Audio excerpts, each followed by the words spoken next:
कोणत्याही चांगल्या कामाची, नवीन घराची, दुकानाची किंवा व्यवसायाची सुरुवात करताना दूध उतू घालण्याची परंपरा भारतीय संस्कृतीत खूप जुनी आहे. यामागे धार्मिक, सांस्कृतिक आणि प्रतिकात्मक असे अनेक अर्थ आहेत. चला, आज आपण याविषयीच थोडक्यात जाणून घेऊयात. दूध हे पवित्र, शुभ आणि समृद्धीचं प्रतीक मानलं जातं. दूध उतू जाणं म्हणजेच घरात किंवा व्यवसायात भरभराट, संपन्नता, सुख समृद्धी वाढावी अशी भावना व्यक्त करणं होय. गृहप्रवेशाच्या वेळी स्वयंपाकघरात प्रथम दूध उकळलं जातं. दूध भांड्याबाहेर उतू जाणं याचा अर्थ घरातील अन्नधान्य, धन आणि आनंद कधीही कमी पडू न देणं होय.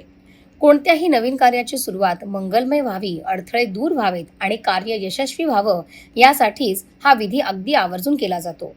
ज्याप्रमाणे दूध हे भांड्याची मर्यादा ओलांडून बाहेर पडतं, तसंच घरातील सुख, यश आणि कीर्तीही वाढत जावो अशी यामागे प्रार्थना असते. हिंदू धर्मात दूध हे देवतांना अर्पण केले जाणारे सात्विक आणि पवित्र असं पेय आहे. त्यामुळे दूध उकळून त्याचा शुभारंभाशी संबंध जोडला गेला आहे.